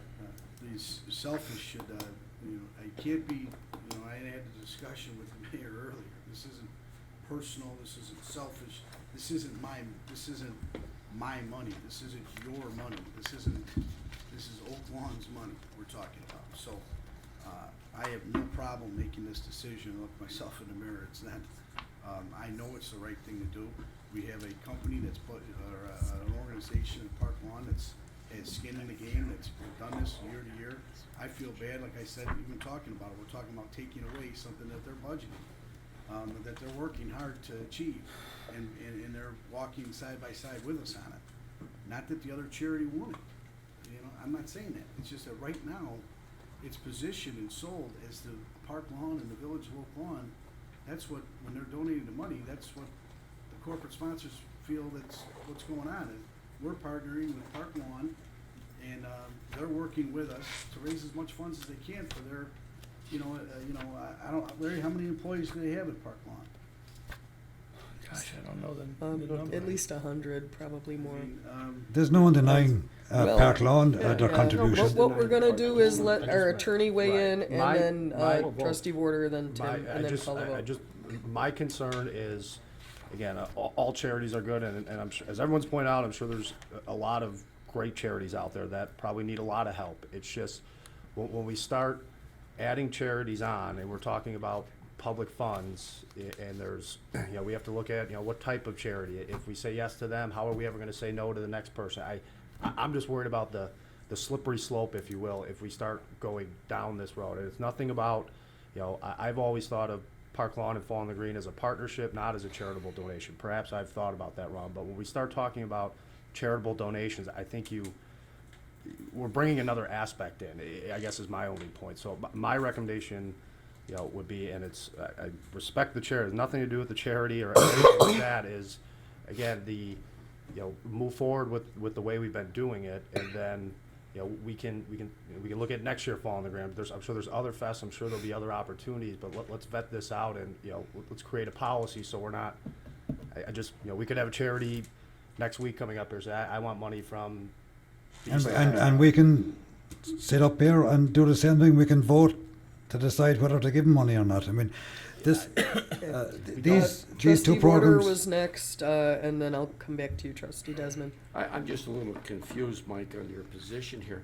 I did say that I am opposed to giving any monies to charity from the public fund without public input. I do realize we represent the public, we're elected by public, we make these decisions. But you advocate that position, and then you want to stay with giving the money to Park Lawn. And the concept here is to share these dollars, okay, if we're going to do this. Okay. I could take a position, and I could support your position, that we will cease giving money to any charities in the future. It's not just about cheering. Trustee Quinlan, please, it's a very, very personal issue. Trustee Desmond was next, and then Trustee Quinlan, then Trustee Carberry.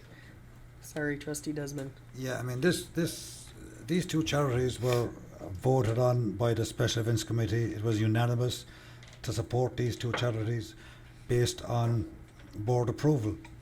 I mean, I think that's where we're at right now. Thank you. Trustee Quinlan.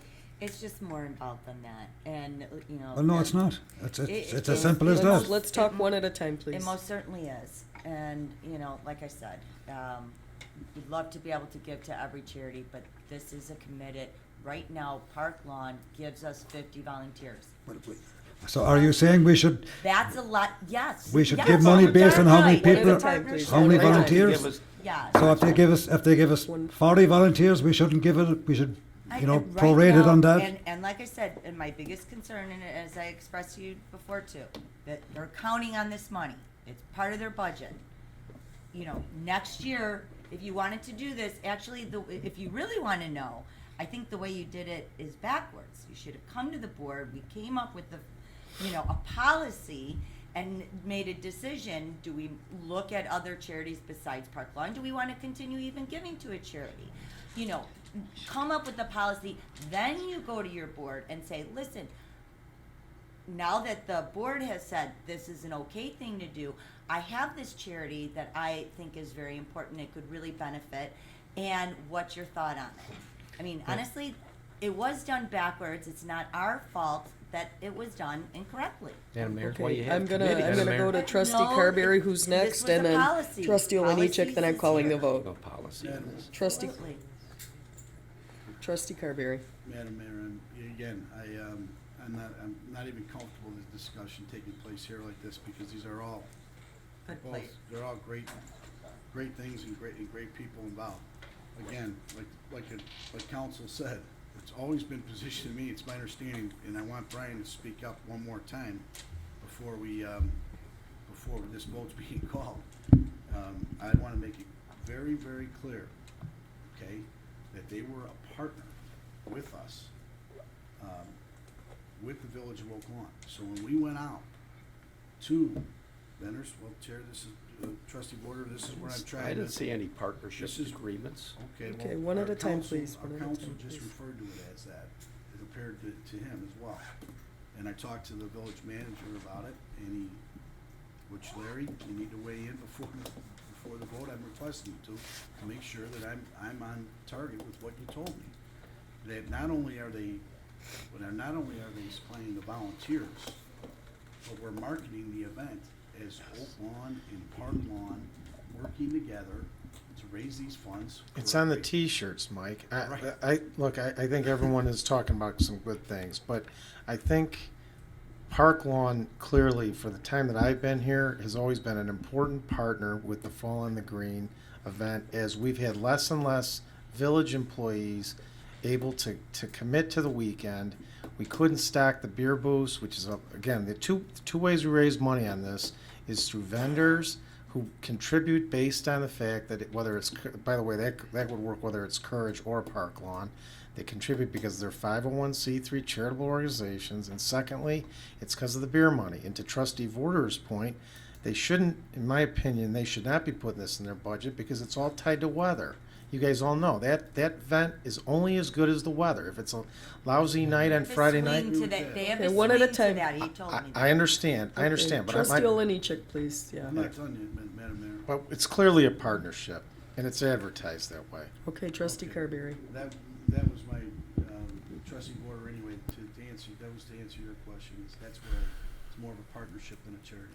Now, if next year we decided that that's something, we don't wanna go down that road, because we have seniors, which you and I had this discussion, and I made it very, very clear. What would you do with the money? It would be seed money for our seniors that we've been talking about for the last, since for the last year. A real need and Oak Lawn seniors. Now, these other charities, they're fantastic, both of them, and I support both of them, and I hope none of them from Park Lawn or the Courage Program would be offended, because I support both of them in their causes. But on my principles and the information at hand to me right now, I cannot, I will not be supporting this. Okay, thank you. Madam Mayor? Trustee Olenichek, you have the floor, and then I'm gonna call the vote. Well, going back in the history of Fall on the Green, before it was profitable, Park Lawn wasn't even a part of Fall on the Green. As we started to get profitable, we were looking for ways to positively influence the Village of Oak Lawn. And then we started to make donations to Park Lawn because of being an Oak Lawn charity and the help that they started to provide us doing that. I don't think that it's against any rules or any logic that if you have a volunteer committee that made up their decision, unanimous recommendation that this is what they feel as a committee who work to bring this to the board to move this forward, I don't think that it's wrong for us to consider going ahead and doing that. This isn't just a partnership with the many different people that are involved in it. Park Lawn is just one of them. We have a whole bunch of other people that volunteer and make the Fall on the Green a successful event. From every one of the parishes around there pouring beer into Beer Garden, doing that out of the goodness of their heart, because it's a great fest, and we don't want to make this into an ugly situation by trying to do something good for the community. But this is a recommendation by an all-volunteer board, the Special Events Committee, which, by the way, they work very, very hard to put this whole event on and many other events on. If this is the direction that they're saying that this would be a good thing and to diversify with some of the things we're doing, I don't see anything wrong with us doing that. Thing we have to remember is there has to be a profit, first of all. and that profit has to be made. So then it comes down to, if there is a profit, what is the donation out of the profit based off of what we're going to have to do for all the other events that are put on by the special events. So I think this is the time. We vetted it well. I think this is the time to vote on it. I agree. Let's call the vote. Okay. Oh, wait, Madam Mayor, wait, one more. can I just make one more, again, Yes. I'm not, all the charities are good. I have legal concerns about not knowing enough about Courage, religious affiliations, things like that. We have, Yep. you know, we do have issues with that. I would just ask, if It's the a motion is to 501c3. approve, can we at least amend it to, subject to a legal opinion, whether, I just wanna make sure Sure. there's no issues we're gonna have, First Amendment wise or other, if we start donating this public money to certain charities. That's the only thing I Okay, would so, ask. How fast can we get that opinion? End of the week. So Trustee Desmond, is that okay with you? To have, subject to legal? Sure. So Okay. we'll vote on it subject to, Subject Legal to legal opinion, yeah. I'll second. And Trustee Warder seconded that. Second. Oh, okay. I You didn't okay hear. with that? Okay, I'm so fine. we're voting on this item, subject to legal opinion, which will be done in a very timely fashion. But not in here, it doesn't have the split. Because there hasn't been any split decided. So what are you voting on? We're voting on to allow another charity. 75, 25, will be fair, 75 Park Lawn, 25 That's what was discussed. Courage. Do you want that? Or- That's what was discussed. Right.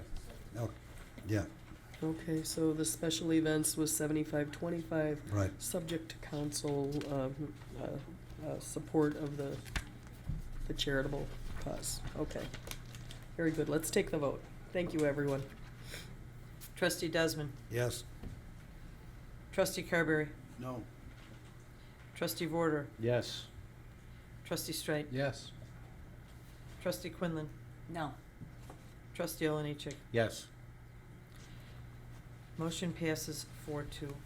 Thank you. I appreciate everyone's passion on that issue, and it's something, you know, again, it's too bad it's so contentious because everyone's trying to do what's absolutely the best thing in their heart. No And, losers here and there. Yeah, so, okay, item, gosh, where are we at? 29, the village clerk's report. Approval of semi-monthly disbursement, number 2014-12D, dated June 24th, 2014, in the amount of $564,331.12. Okay, I'd like a motion, please, on item 29A. So moved. Properly moved by trustee Oliniechek, Second. seconded by trustee Desmond. Any discussion? I have some. Yes, trustee Quinlan. Okay, again, I just have a question about our council, and we've talked about it before, and again, my understanding is you don't pay for your travel time when any of you guys are here, attending these meetings. So, May 13th meeting, travel to, if you look at it, it's itemized, travel to and attend at regularly scheduled, committee of the whole and BOT meeting. And we were charged for 5 hours and 40 minutes, but our meeting was from 6:15, and went through executive session, which finished at 9:33. So it's 3 hours and 15 minutes. So again, We do bill our travel time, and I was told, Larry, the last time I brought this up, Larry said that we don't bill for travel time. And I believe we provided a Because- legal opinion on it. I don't know if you got it. No. Can I provide that to you? When was this done? Do you But- remember? When was the last time we had a it was brought up. contract? I guess, I think my frustration probably is that we don't have a contract.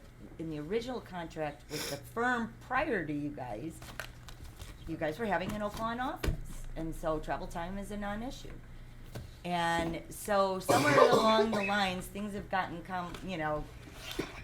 changed, and the board certainly has never been notified, and so I would like to see an updated contract, and that where it clearly states about the travel time. So I don't know what a legal opinion has to do with what our contract is, unless it means we don't have a contract. Right? I mean, either the contract said, a legal opinion is something that's up for, debate, right? I don't know the specifics of the contract sitting right here. I don't. I would ask that. Okay. We'd certainly be. And certainly be happy I to revisit realize, it to you. we're talking a couple $100s, but when you go through the year and multiple meetings and I guess that, you know, if we're not supposed to be paying for travel, I don't think we should be paying for travel. And if we should be having an up-to-date contract with their firm, let's get an up-to-date contract with your firm. You know, just, I just feel real strong about that. And, so it'll be clear. Thank you. Any other discussion? Mayor, my only comment on that, I think that's an excellent idea. And since we're coming up with a budget, be more than happy to ask Johnson Murray to do so. It was a prior board that tabled action, didn't move, and it was a month-to-month agreement. I'm sure Peterson Johnson Murray would prefer to have such an agreement, so. It might have been, well, Yes, okay, ma'am. Thank you. the last time that we talked about it, it wasn't just tabling it, we also discussed about, you know, getting some bids for our legal work. And that, Well, let's make sure we have Right, the and terminology so correctly. I think the consensus was at the You don't bid for time- professional services. You can seek a request for proposals, and you can seek You say alternative tomato, proposals. I say I don't tomato. recommend Trustee that. Quinlan, That's a let him board talk. decision. Yeah, right, yeah. let's do it. Let's, you know, seek whatever we need to seek and get a firm contract. Thank I you. think you guys would be happier probably with that instead of month to month. And We'd be I happy would to be as discuss it, well. absolutely, trustee. That would be great. Okay. Any other discussion on item 29A? Please take the vote. Trustee Desmond? Yes. Trustee Carberry? Trustee Warner? Yes. Trustee Strike? Yes. Trustee Quinlan? Yes. Trustee Oliniechek? Yes. Motion passes 6-0. B is approval of semi-monthly disbursement number 2014-13D dated July 8th, 2014, in the amount of $3,801,732.13. May I have a motion, please? Motion to pay the bills? Properly moved by trustee Vorder, seconded by trustee Carberry. Any discussion? Please take the vote. Trustee Desmond? Yes. Trustee Carberry? Yes. Trustee Vorder? Yes. Trustee Strike? Yes. Trustee Quinlan? Yes. Trustee Oliniechek? Yes. Motion passes. One more thing, Mayor. Sure. And paper though.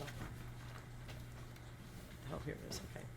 I'd like to congratulate longtime resident Eileen Boyce, who was recently appointed to be the principal of Mother McCauley High School. And it's the first time an alumni has been appointed principal. So she's a graduate of St. Catherine. I remember the day she was born, and wonderful family. So I know she'll do a good job. So congratulations from the village, Eileen. That's it. Excellent, thank you. Excellent. That's exciting news. Item 30 is Village President's Report.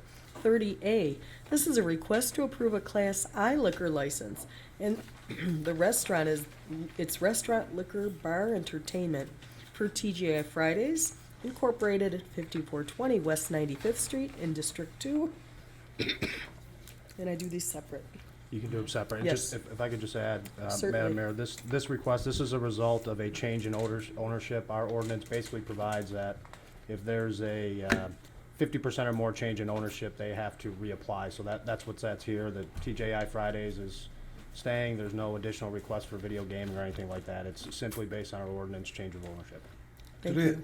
sorry, do Yes. they have to renew their state license too? I don't know what the state law is. Our local law, if there's a 50% change, they need a new license. And that's Motion why to they're- approve. Properly moved by trustee Oliniechek, Second. seconded, I'm gonna give it to trustee Strite. Any discussion here? Please take the vote. Trustee Desmond? Yes. Trustee Carberry? Yes. Trustee Vorder? Yes. Trustee Strike? Yes. Trustee Quinlan? Yes. Trustee Oliniechek? Yes. Motion passes. Thank you, and we're on 30B. This is ordinance 142143.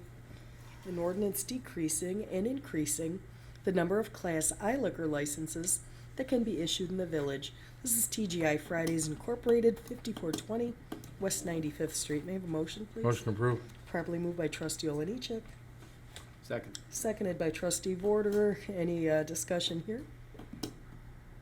Please take the vote. Trustee Desmond? Yes. Trustee Carberry? Trustee Vorder? Yes. Trustee Strike? Yes. Trustee Quinlan? Yes. Trustee Alanichek? Yes. Motion passes. Thank you. Under general village matters, I do want to thank our public works special events and all the participants in the 4th of July parade. It really was the best ever. I have not seen a crowd so big. It was fantastic weather, beautiful. I want to remind residents, we have more concerts on the green. Many people were asking me, because the posters went up with only half the dates, you know, was the last concert the last one? And absolutely not. The concerts will continue on July 13th, July 27th, and August 10th. Please come down to the Village Green at 7 p.m. for those. With respect to the ComEd power outages, Trustee Olenichik, you are certainly correct. It seems to be the same areas over and over. That being said, I was very, very proud of our emergency management team. They really worked hard on this. They gave us very timely information. There were about 433,000 residents in the Southland without power. Oak Lawn was not the hardest hit, thankfully, but our emergency management team made it seem as if every Oak Lawn was the epicenter of it. They really, really stayed on top of everything for us. And I think that's about all I want to say.